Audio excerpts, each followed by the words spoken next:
2026-27 পর্যন্ত একটা অর্থনৈতিক মন্দা চলতে পারে। বলবে কিছু কিছু লোক যে ভবিষ্যৎবাণী করতে যাওয়া, এটা ভবিষ্যৎবাণী নয়। আপনি বর্তমান সম্পর্কে খবর রাখেন না বলেই বর্তমানকে আপনার ভবিষ্যৎ মনে হচ্ছে। যদিও বা বর্তমান প্রেক্ষাপটে একজন মুসলিম ভালো থাকতে পারে না। বর্তমান প্রেক্ষাপট এতই খারাপ, কিয়ামতের আলামতগুলো এমনভাবে প্রকাশ হয়েছে এখন যে একজন ইমানদার মুসলিমের পক্ষে নিশ্চিন্তে থাকা আর ভালো থাকাটা খুব কষ্টকর। তারপরেও নবী সাল্লাল্লাহু আলাইহি ওয়াসাল্লাম আমাদেরকে দিক নির্দেশনা দিয়েছেন যে যখন ফিতনার যুগ আসবে, ফিতনার যুগ বলতে চতুর্দিক থেকে ফিতনার ফাসাদ। ফিতনা ফাসাদ কেমন, মানে আল্লাহ রাব্বুল আলামিন কোরআনে একটা বিষয় বলছেন, সমাজ তার উল্টা চলছে, এগুলো ফিতনা। নবী সাল্লাল্লাহু আলাইহি ওয়াসাল্লাম হাদিসে একটা বিষয় বলেছেন, সমাজ তার উল্টা চলছে, এর নাম ফিতনা। পরিবারে ফিতনা, ধর্মের মধ্যে ফিতনা, সমাজে ফিতনা, অর্থনীতিতে ফিতনা, এখন সংস্কৃতির মধ্যেও ফিতনা।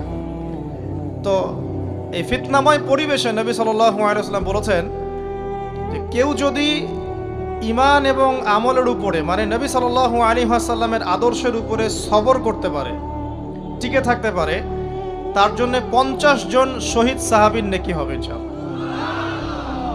তো ফিতনাময় পরিবেশে যদি সবর করা যায়, হকের উপর অটল থাকার চেষ্টা করা যায়, ইনশাআল্লাহ আপনি 50 জন শহীদ সাহাবীর নেকি পাবেন ইনশাআল্লাহ।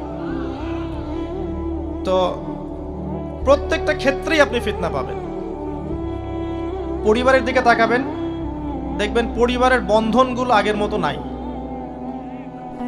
প্রচুর ডিভোর্স হচ্ছে, স্বামী স্ত্রীর বিচ্ছেদ প্রচুর বেড়ে গেছে।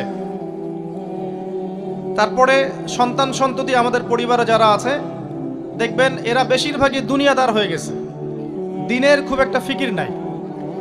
বেশিরভাগ পরিবারের সদস্য দেখবেন নামাজ কালামের এখন ধার ধারছে না।